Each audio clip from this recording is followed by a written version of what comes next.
My favorite moment in the kitchen on a good night is when I hear a certain decibel in the dining room. It's just like a warm, very jovial hum. All the guests, I can feel them are happy. The service is on point. The cooks are all smiling on their stations. The food's flowing, everything's going right.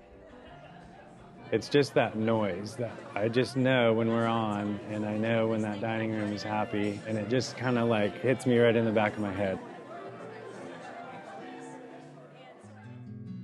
I got started finally finding a job at a bakery for a woman, and she had worked at Zuni Cafe for 10 years. She was the sous chef there. I didn't know about Zuni Cafe or much about San Francisco or Alice Waters or that whole movement at that time. We had a little deal. If we would get everything done that we needed to get done for the day, she would teach me how to cook something from scratch each day. And so, sometimes it was biscuits and gravy, and sometimes it was a hollandaise sauce or a lemon curd. Those were kinds of things that just blew my mind at that age. The science of what you could do with an egg yolk, and I had no idea. On our days off, we would visit farms and help tie garlic up in the rafters and bring everything back to the restaurant.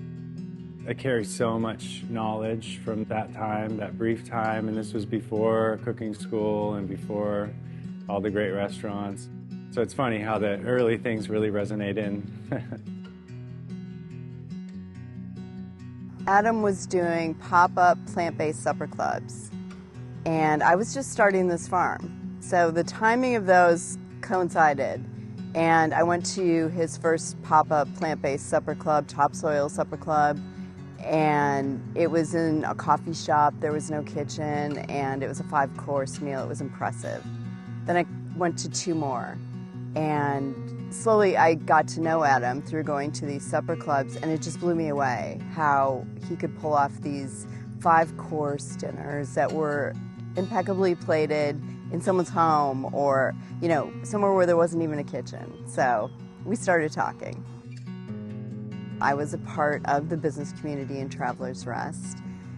I was also a real estate agent, investor, and I hope to be a developer. So hospitality was just part of that, and I just thought, why not try a restaurant?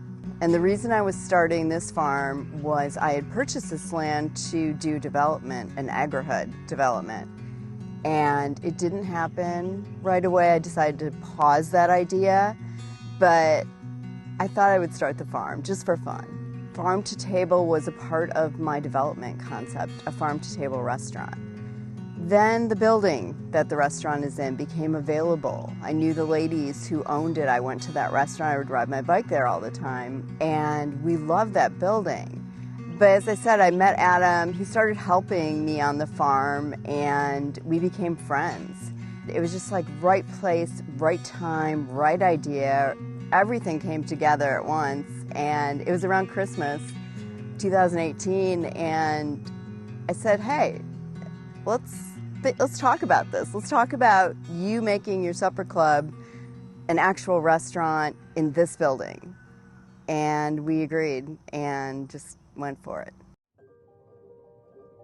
We chose this location because of the proximity to the local farmers around us, and really within 10 minutes of driving, we have 30 or 40 farms, and we work directly with them each week.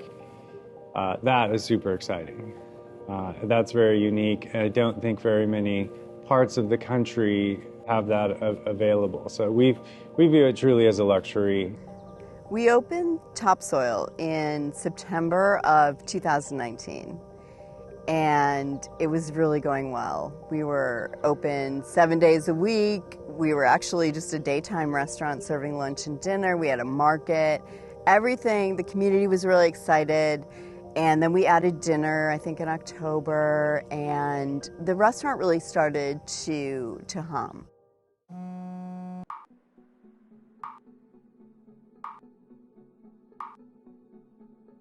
There was a morning I woke up and my phone had a couple of messages on it. Congratulations, oh my God. And they were non-specific. I didn't know what they were talking about. I got a call from a good friend and reporter for a food writer for our local paper. She goes, "Oh my God, you got nominated for the James Beard Award." And we had only been open for 6 months here. And I was like, "What are you talking about? There's no way." We were in the middle of a restaurant opening still. It felt like a mess. It felt chaotic. We're desperate for staff, you know, all the normal things that happen when you open a restaurant.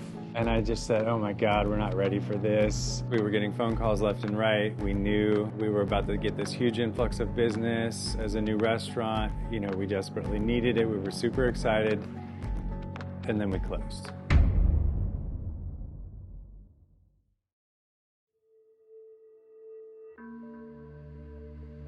March of 2020 happens, and we had to close our doors and shut down, and just all that momentum was lost. My first thoughts were, what about the staff? What about all the food in the restaurant? Chefs everywhere were looking at each other. What are they going to do about it? What are we going to do about it? How long is this going to last? How serious is this? You know, chefs kind of just work. We would just work all the time, and we don't know how to stop, and we don't know what to do with ourselves. And it's a scary feeling for us when we have to send the staff away, when we have all this food that's perishing all around us. And you know, the first thing we did was sell the whole walk-in or give it away.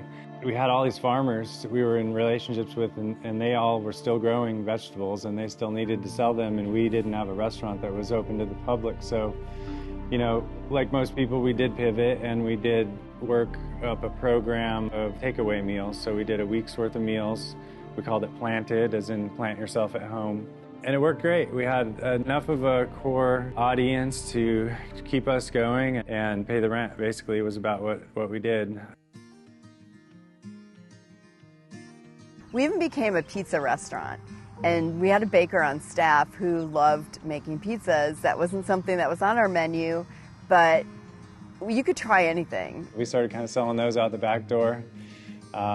Still the best pizza I've ever had. We still have people telling me the same thing and asking when they can get those pizzas again. It allowed us to spend a lot of time working on the farm. We were only 6 months into building this farm, and there was a lot to be done, so we played outside a lot during that time. The pandemic really changed the way that we looked at how we source our food and the community around our restaurant. The community was there for us. We were there for them. I think there was some trust built as a new restaurant that we may not have built that quickly. No restaurant gets the opportunity to stop 6 months in and reset and have a good excuse to do that. That's unheard of. That will never happen. And for us, we did get that opportunity. We got to stop and reset. And yes, we were working on other things during that time. But when it was time to jump back in and reopen, we decided we weren't going to do it the same way we left it. We wanted this to be a different restaurant. We had opened this restaurant with our minds on quality of life and on a livable schedule. You know, I have a long career of working every single day of the year, every holiday, you know, all that. We didn't want to do that here. And so we just took this opportunity to go 4 days a week, keep the right amount of staff to do those 4 days a week, work real hard on those 4 days of the week, but then give everybody the 3 days off. We just started with dinner only, and that was it. No breakfast, no lunch. And it really felt good, and the response was great. And we started filling back up really fast, and we just felt like we kind of found our place there.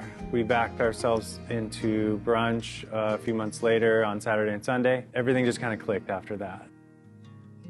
Our mission at Topsoil is to connect diners and farmers as closely as we can, and to source our food as close to the restaurant as possible. When you know your farmers and you see them in your restaurant every week and they're dining side by side with your guests, that's a really cool feeling, and I feel like we've accomplished our mission and we continue to accomplish that. The most exciting thing for me about having our own farm is being able to use each plant at every stage of growth. So from shoots to leaves to roots, you know, to the flowers. Our location in Travelers Rest doesn't put us in the heart of Greenville, so we have to pull people up to the restaurant. And we do that by creating memorable meals, hopefully worth the drive. One of the things I learned a long time ago is that, the food can be great, and it won't really matter if you don't make your whole restaurant great. And the biggest part of that is the service. I remember interviewing for my job at Blackberry Farm, and not only did they put us up for the night at a very nice hotel, I had never seen service like that. I've never seen my luggage evaporate out of the car and not even realize how my car door got open, or turn around and realize I'm already checked into the hotel. How did that happen? Just all these things just happening left and right without even realizing it. And that was just the tip of the iceberg. After I got the job there and I just saw that level of service, I was obsessed with that. I think, our philosophy carries through to our beverage program in a huge way. Cocktail program, obviously we can pull things from the garden, grab things from the farmers, we can juice the vegetables. These guys are really hyper creative in their own way, using all of this produce. And not only the produce, but a lot of the fun side projects that I mentioned, whether it's a pickling liquid or something we fermented.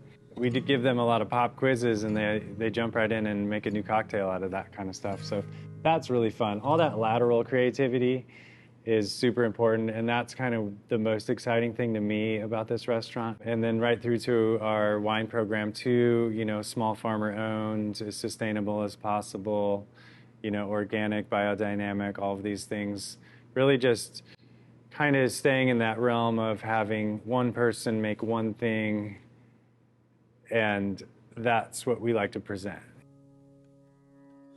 For us, it was not just good enough to just open another restaurant. We want to make it a great restaurant, and service is where that happens. We spend a lot of time with the staff on menu knowledge, ingredient knowledge. Here they've got to know all of our farmers, what we're getting from them, what we typically get from them. And it's neat, we try not to make it super obvious, but a lot of times we'll have farmers in here eating, and the servers will kind of tell their table a little secret, that's the guy that grew what you're eating right now.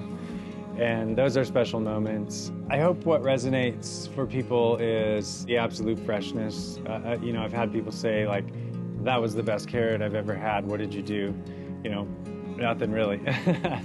We just have farmers that bring us those vegetables 2 or 3 times a week. Sometimes they make extra trips just to make sure it's the best that it can be, and they have no problem doing that. They love that relationship as much as we love that relationship, and that's really exciting. But those are the things that people kind of carry away, are the really simple things, like that carrot, that onion, that piece of broccoli, whatever it might be. Food just tastes better when it's grown close to where you're preparing it and it's picked fresh that day.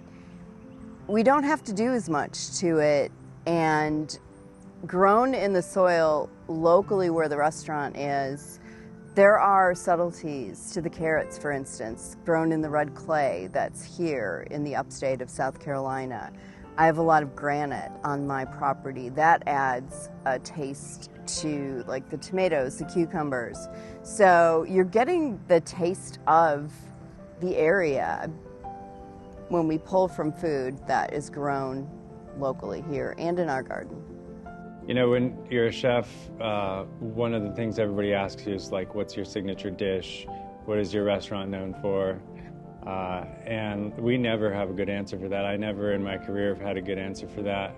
And I know I'm not alone. I know a lot of chefs feel this way too, but we can't answer it. We change so much. We change each week. And it's funny, the things that I'm really excited about are sometimes things that the guests don't even really see or quite comprehend, like making a caper out of a green coriander berry or something like that. But it leads to a dish. It leads to a sauce that led to a dish that is something that we're really excited about. So that's our signature dish right now, because that's what I'm all about. And then, when those caper berries run out and we have pickled plums, or we did something else that inspired another dish, then it will just move on. So it's just a constantly rolling thing. We will never have one signature dish. We are an authentic effort here. I mean, everything we're doing is with our hands, with our minds. We're bringing our vision to the community, and we'll always bring our best. We'll always serve the food that's produced locally. That will never change at Topsoil.